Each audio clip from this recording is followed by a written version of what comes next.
at SoFi, when I joined, we've got these 11 core values.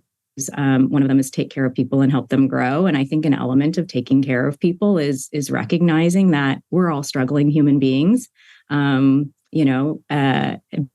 people where they are and helping people overcome when they might be going through something that's a struggle, because either we've all gone through it or know somebody who has. And so having that empathy and compassion, I think, is just the right thing to do.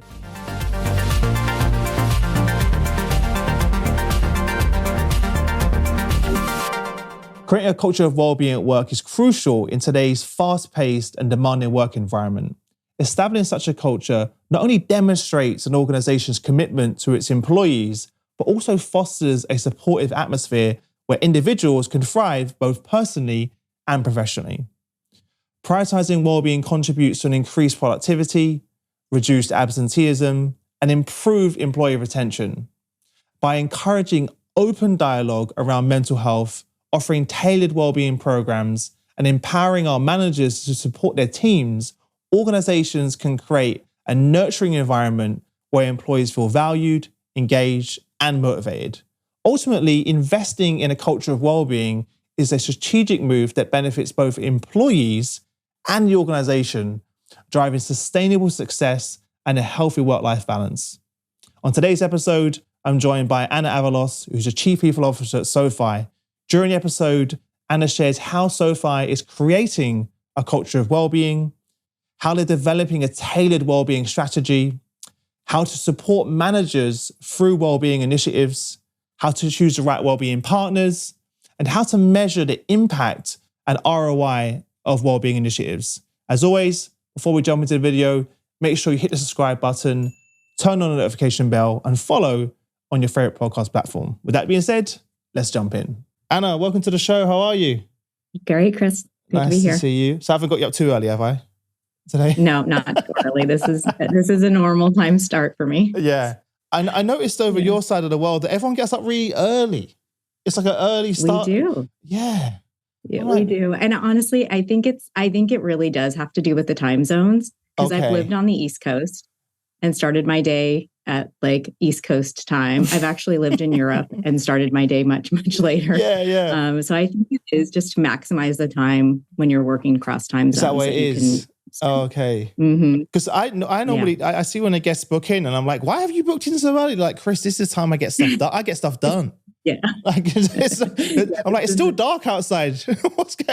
I'm like having people on the show and it's dark outside and the sun's rising in the background throughout the podcast. I'm like, what's going on? Nice. It's very normal for us. Yeah. Nice. And refreshing to see you in the office as well. It looks like a really, it looks like a really nice, cool, open panned office. It's a beautiful open concept office that we moved into in summer of 2019. Oh, right. So just in time for everybody to fall in love with it and then go home.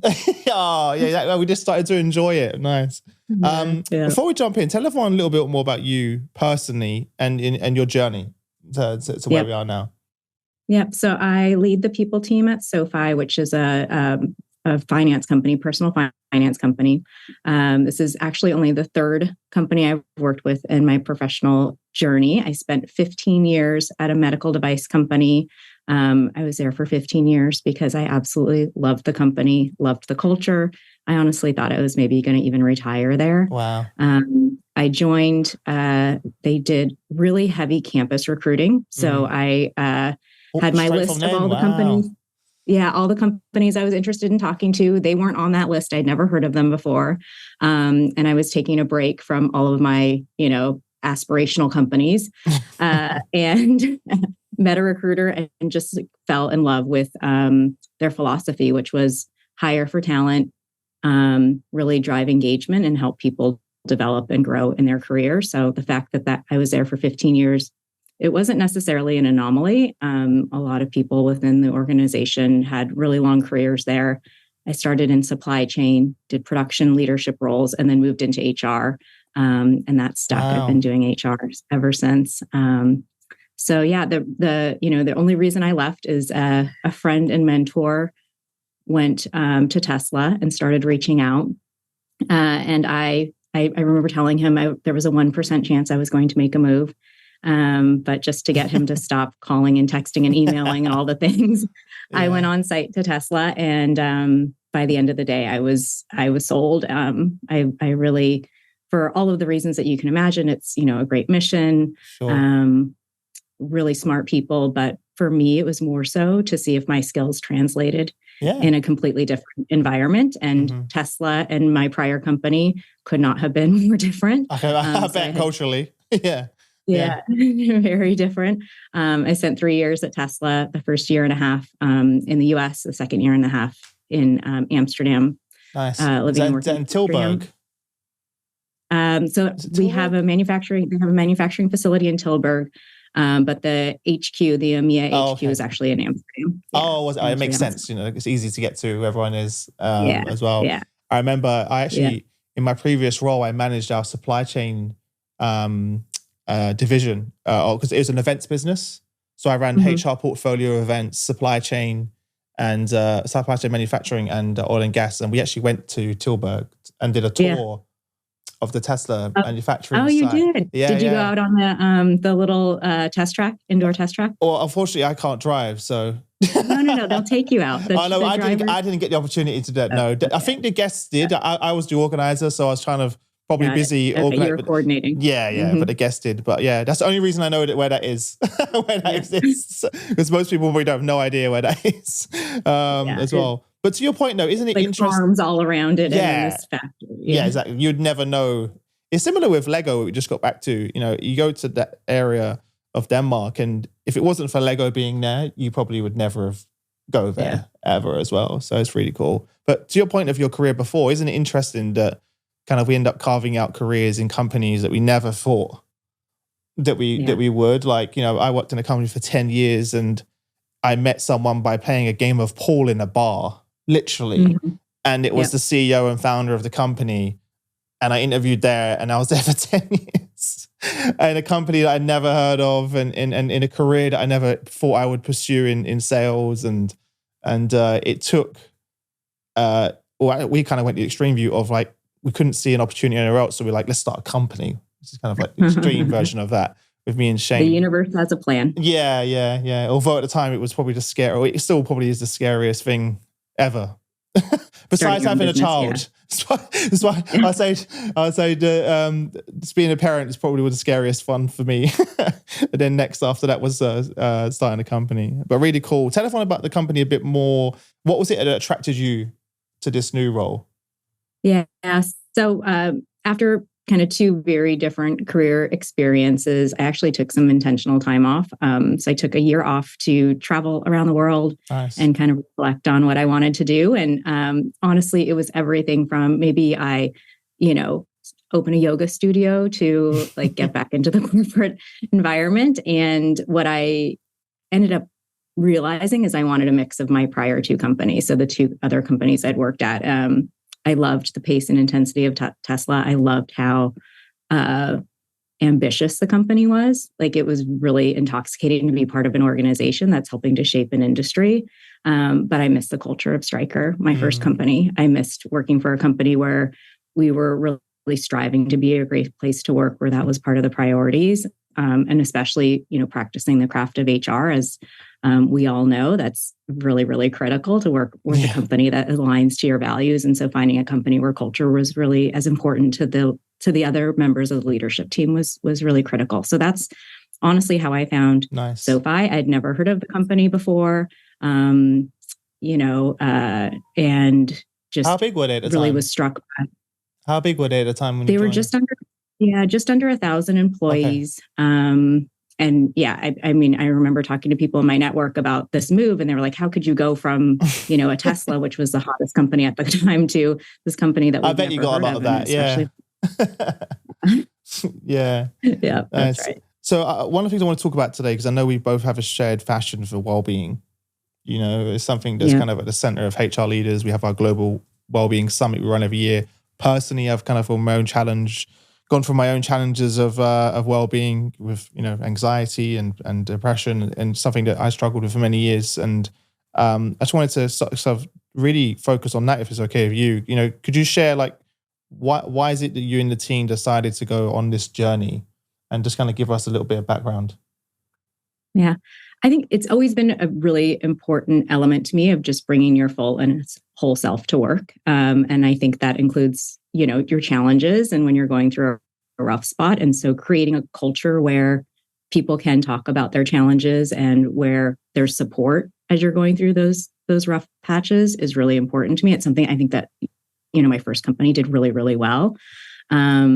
Tesla, maybe not so much, but that wasn't part of the culture necessarily. And so, at SoFi, when I joined, we've got these 11 core values. One of them is take care of people and help them grow. And I think an element of taking care of people is recognizing that we're all struggling human beings, meeting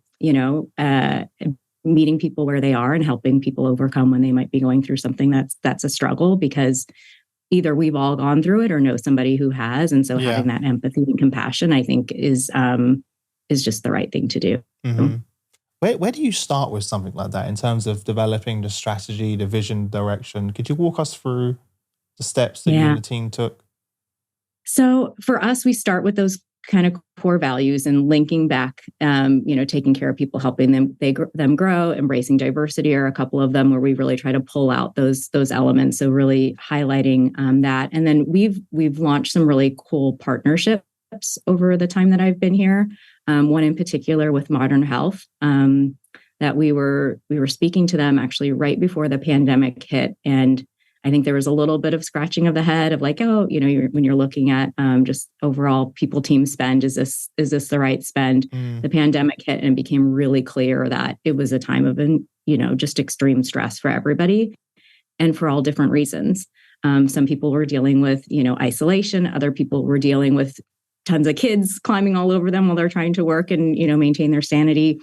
Still others that might be, in a bad home situation that now don't have that. That release of going to work or school. And so just recognizing that it really put a lot of strain on us for a lot of reasons, including the health concerns at that time. And so it really provided probably just,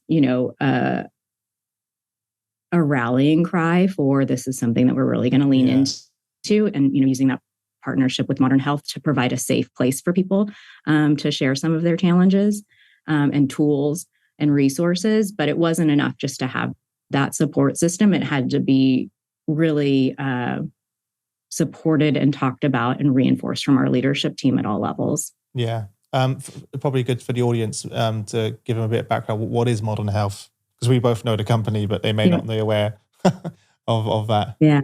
Yes. So Modern Health is a well-being platform, is the way I'll describe it. And, hopefully I'll do them justice. Don't worry. You're not here to do a sales pitch, just to give them a bit of background. Yeah. But one of the reasons we love them is because they've got a lot of digital tools, as well as like in person and phone services that you can use. So they offer counseling, they offer coaching, they offer things like meditation on the app, et cetera. And so it's a safe place to get the help that you might need, be it like I'm having a challenge with my manager and needs one-on-one coaching on how to work through it, all the way to I might be having a mental health crisis, and this is a safe place to kind of talk through what that looks like. What were some of the criteria that you and the team had when you went out to look for a partner? What were the things that we need to have? It needs to have these things. Yeah. So we are a digital first company. So the digital experience had to be really slick and kind of match a little bit our company,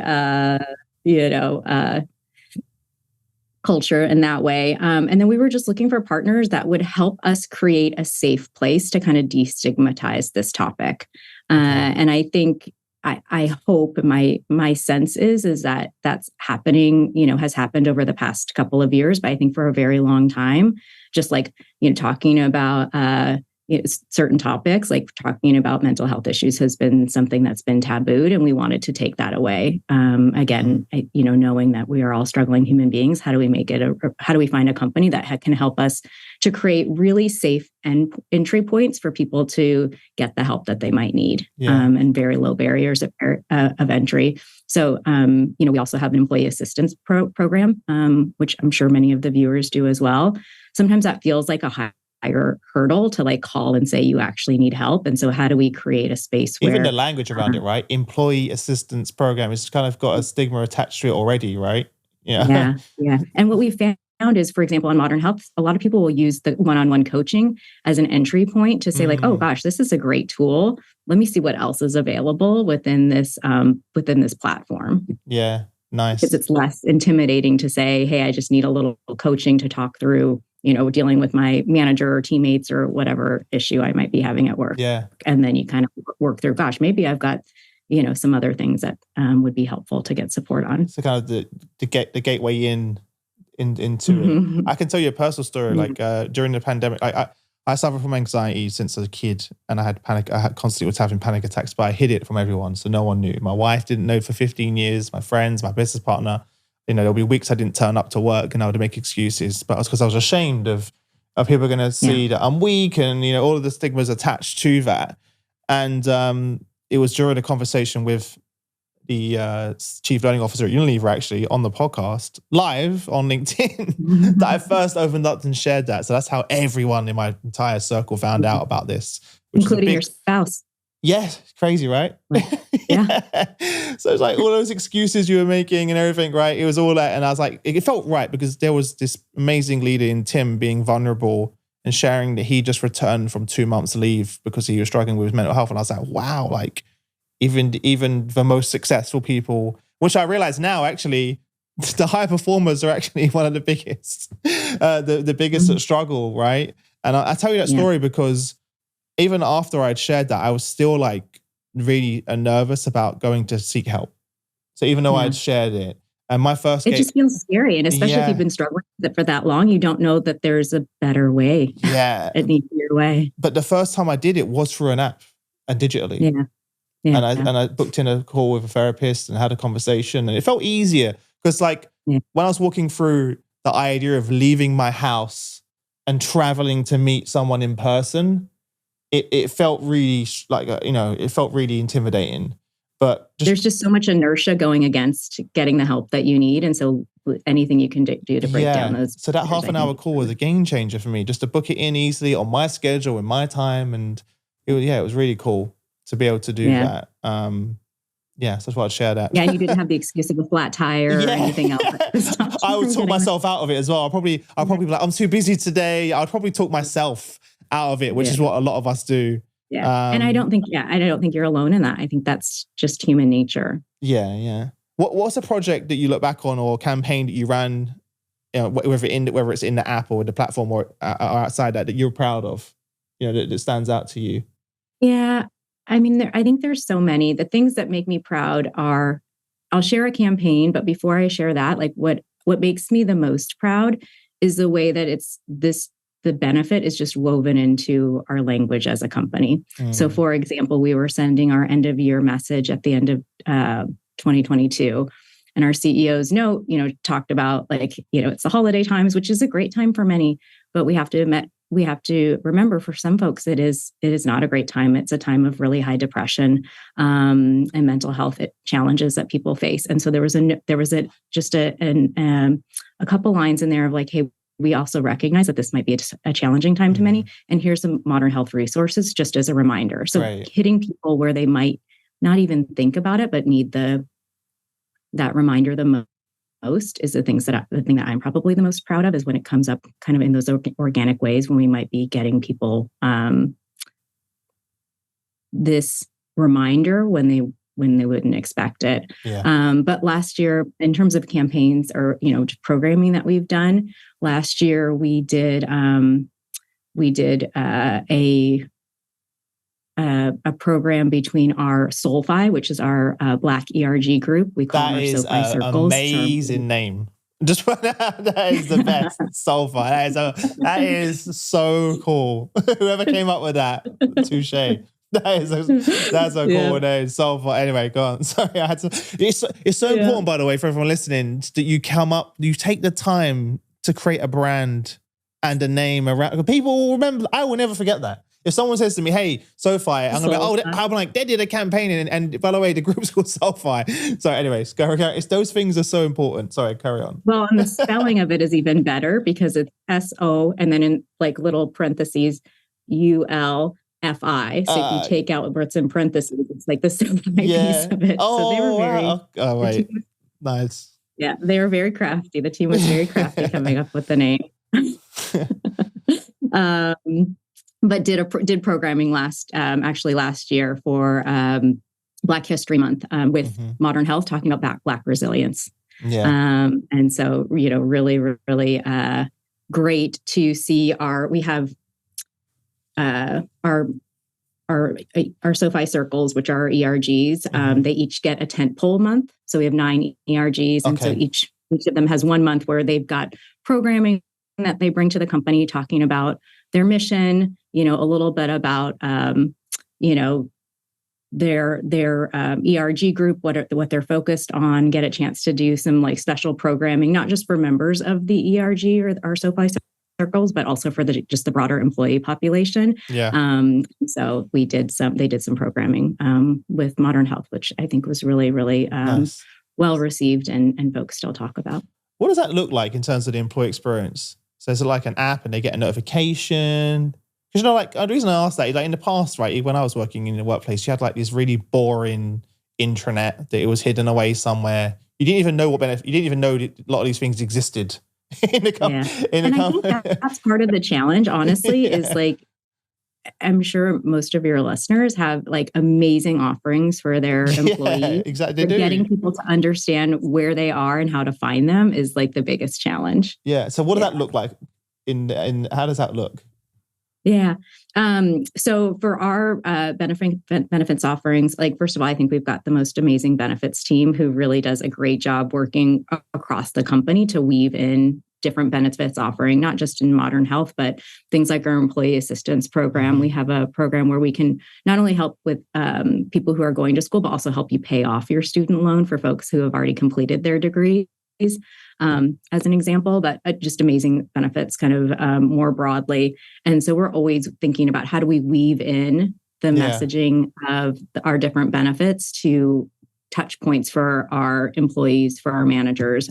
So that way it's not like on a portal or like a portal somewhere that you need to remember to go to, but it's just rather like part of your regular course of business and kind of hitting people when they might be looking for just that type of resource. So like obviously a big focus for everyone right now is employee experience. For example, in the app, can you like tailor things to people and create journeys? In the Modern Health app, you can. Mm-hmm. Okay, so similar like what we do with our customers. I think it's so important to do it. So here's all these great things, but none of them relevant for me. So that's also an issue. So people kind of, you send that all out and they're like, there's maybe like one thing that's really impactful for that person, but then it's in the middle of 20 things. So is that something you can do? Yeah. Yep, that's something that you can do. Yeah. And that customer journey or that member journey that they have through Modern Health is like something that we looked for as we were looking for a partner, because that's something we have on our SoFi app as an example. It's something that's really, really important to us as a digital company. So we know what good looks like, and that was part of our criteria. Yeah. One of the things I noticed that everyone struggled with, because everyone kind of during the pandemic looked for a partner around wellbeing, because I think everyone realized the importance of it as well. But where I saw companies struggle was the execution of. It's easy to grab a partner, but then the hard part is the implementation and the messaging. What was your strategy? What worked? What advice would you give to people listening? What worked for you in terms of rolling this out? What didn't work? Maybe you would have done differently, because that's really the hard part. Yeah. Our utilization with Modern Health is really, really high.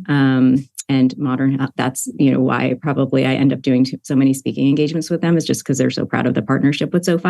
I think a piece of it, in full transparency, is just timing. The fact that we launched right as the pandemic had hit, like people had the time and certainly the interest in the topic, probably more so than any other time in my life, at least.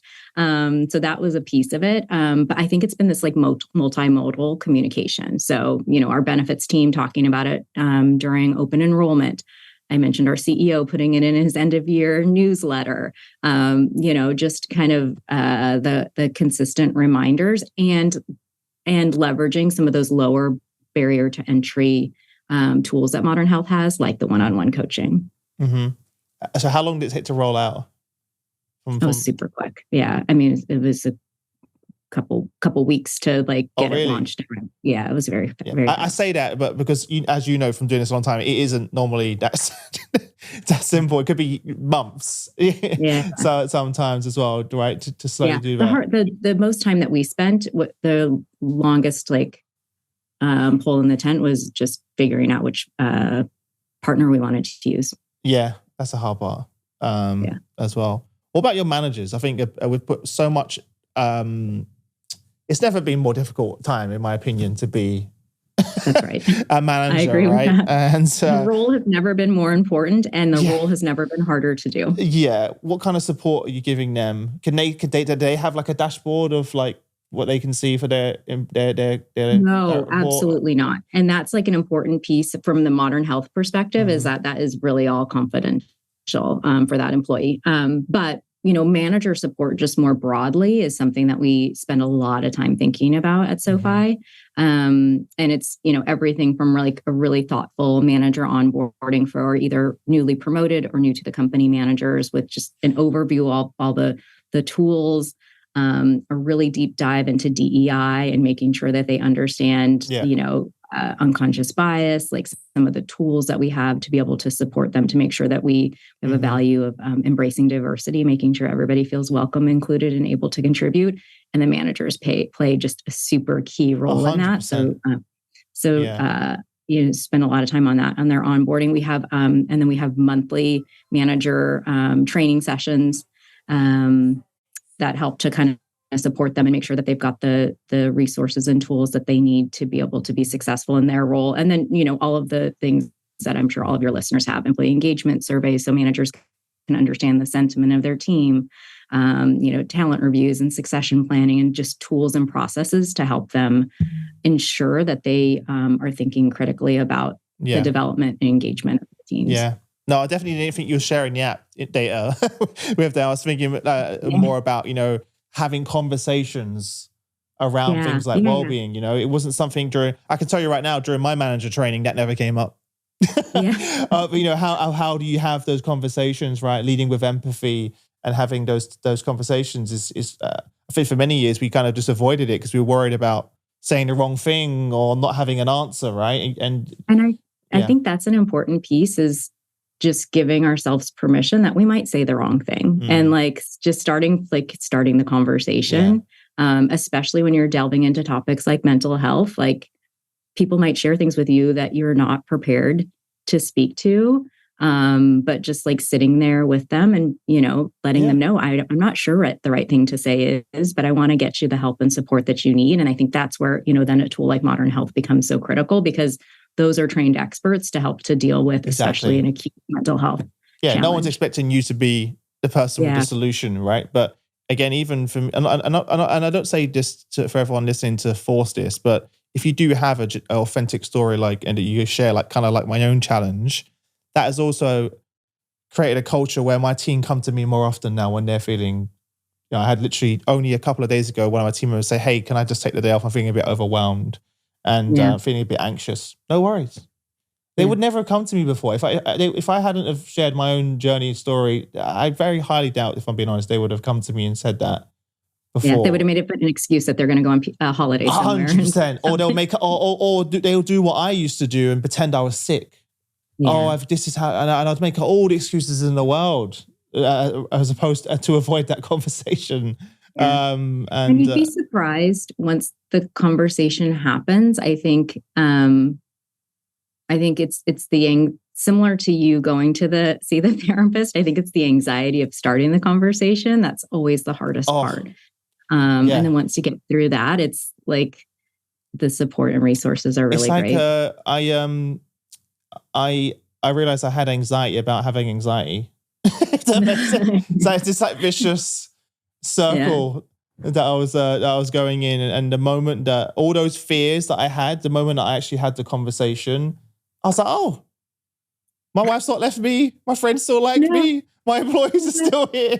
All those things that you build up in your head. And the crazy part, which I've shared a million times, but I'm sorry for those listeners that listen all the time, is that I haven't had an anxiety attack since in 3 years, which is crazy because I used to have them every few months, as well. Because now when I'm feeling overwhelmed, I can just pick up the call my wife or my friends and say, hey, this is... You've got a whole community supporting you. Yeah, exactly. Yeah. Exactly. Yeah. And I think that's what the goal that we all have is, how do we create this community to support each other's managers, to support their team members, peers to support each other, and then like these resources and tools like Modern Health to help to, how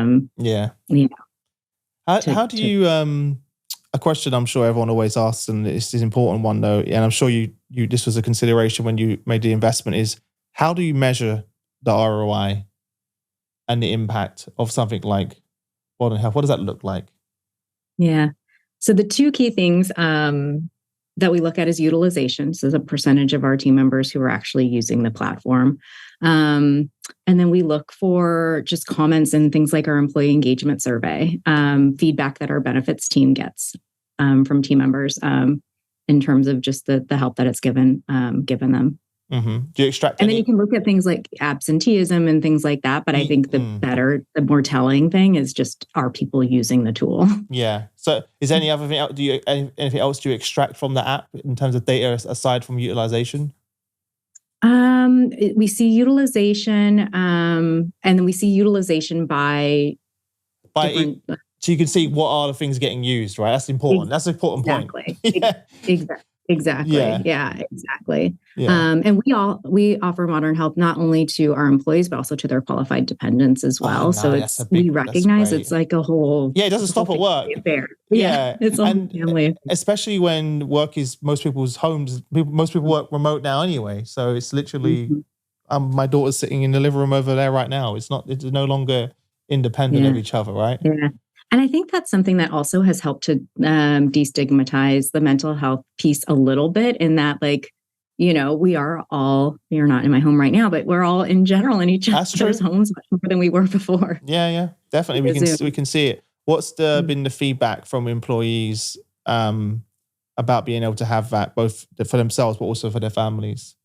I mean, they love it. I think it like I said, it aligns to our values. It aligns with the culture we're trying to create, which is take care of yourself, and then we know you can better take care of the business, right? Like it's we want this to be a place that is a great place to work, and that includes helping to make sure that you're taken care of outside of work as well. Yeah. And I think our leaders are recognizing that more than ever. I think it used to be kind of like your work life and your personal life, and now we recognize it's the same person living both of those sides of their lives. That's an important point as well, though, that we just kind of touched on, is that you need a solution that works inside and outside and is global. Yeah. Right. It has to be able to access it wherever you are, whatever time, wherever you are, and work for you. Yeah, I do think that's one of the nice things about, being able to use a lot of these tools in like a lot of the one-on-one coaching and therapy sessions are virtual now versus going into the office like you had to experience, which means if you're traveling, if you change locations, you don't have to change providers. I think there's a lot of benefit to that as well. Yeah. How does it work as a cost to you, if you don't mind me asking, as a business? To, like, if someone's using this many times a week as a therapist, does that how does it work? There's always so many different models, so we don't mind asking. Yep. So it's unlimited access to all the digital resources, which are, by the way, the most highly utilized piece of the program. And then you get a set number of counseling or sessions and a set number of one-on-one coaching sessions as part of the package. And then if team members need to use more than that, then they just would pay for that piece. Okay, so they can, if I want to add more, I can just pay the addition. Yeah. Nice. Yeah. It's always interesting to figure out how that works. There's so many different ways that companies do it, right? As well. What other advice would you, I feel like there's so many CPOs I speak to that are on this journey to do something similar, having gone through it. I know you're still on it, by the way. This is an ongoing journey. This doesn't end. I just want to be clear for everyone. This doesn't end. It's always evolving. But it doesn't end, but I'm very proud of our progress. What advice would you give to other CPOs that are on the journey? having been on the journey for so long? I think probably three things. Number one, make sure that it's not just a benefits push from a push from your benefits team, because I think that will fail. I think what helped us to be successful was this, really our leaders, talking about this and integrating this, our managers understanding the importance of it. So make sure it's not just a benefits push, I think would be the first one. The second one is pick a partner that you really feel comfortable with. For us, it was Modern Health, but I think finding that partner who can help you to provide those resources where you won't be able to for your team members is really critical. Mm-hmm. And then the third is just start the conversations. It can be awkward if it's not part of the culture. But similar to your experience, once people start talking about their challenges, they're surprised about how supportive others can be. And so creating more of those experiences for folks, I think it does. The organizational inertia quickly changes once you start. Yeah, I love that advice because, this isn't something that should be owned by HR or the benefits teams. It should be owned by every individual. Yeah, we provide the resources, but it's owned by our leaders because our leaders care about our team members. Mm-hmm. And that's got to be. And that is what creates the culture of well-being, right? And in the organization. With everything that you have working, I said earlier about the data and kind of tracking what people are using. What is actually the one thing that's having the most impact? Out of all of these tools you have, all of the programs, the digital, what are you seeing in the data? What is the number one thing that is being utilized? Just out of curiosity. In Modern Health or just more Modern Health, for example. What is the number one? You've got such as rich resources. You've got coaching, you've got the apps, you've got the digital. It's the one-on-one coaching. Wow. Okay. That's the number one thing. Wow. Yeah. Right. Yeah. That's great. Because we just make so much investments, but it's very few companies drill down and be like, what is actually the thing that's having the impact? Yeah. And I feel like the coaching also moves you from being proactive versus reactive. Because a lot of times we're just dealing with the, we're dealing with the, we're dealing with the, we're just dealing with symptoms, not the problem, if that makes sense. Yeah. So, and I feel like that's what coaching has helped me with, is figuring out, actually coming up with some actual practical. So when I'm feeling, it's just a sounding board, right? It's a sounding board. Somebody to help you ask the right questions to unlock the answers that are already inside of you. Yeah, amazing. Really enjoyed this conversation. Thank you so much for joining. I'm really happy. As I said, it's something really close to my heart, and the impact that's having for and I can see how passionate you and the team are about it. And I know, I already know that I could already, someone who's going through it personally, I know the impact that things like that have. Absolutely. And I would love to have been working in an organization that had that. That's something that I was, one of the reasons I left the company is just that, it would just be, Chris, man up and get on with it. That was really the culture that I was in, which stopped me from talking about it for so long. So to be in and you weren't able to bring your full self to work, and ultimately, it's exhausting. Absolutely, it's exhausting for you, and it's detrimental for the organization who spent so much time to find, recruit you, develop you, train you, all of those things. And it's that's what we're trying to avoid. Is we're trying to make sure that people can, be their best selves. Love working. Yeah. Yeah. I love it. Well, listen, before I let you go, where can people connect with you if they want to reach out and say hi? Yeah, LinkedIn is the best place. Anna Avalos on LinkedIn. Nice. Yeah. All right. Well, listen, I wish you all the best, and hope we get to come and see you soon and see that amazing office in person. Thanks for the conversation. See ya. Bye-bye. Bye-bye.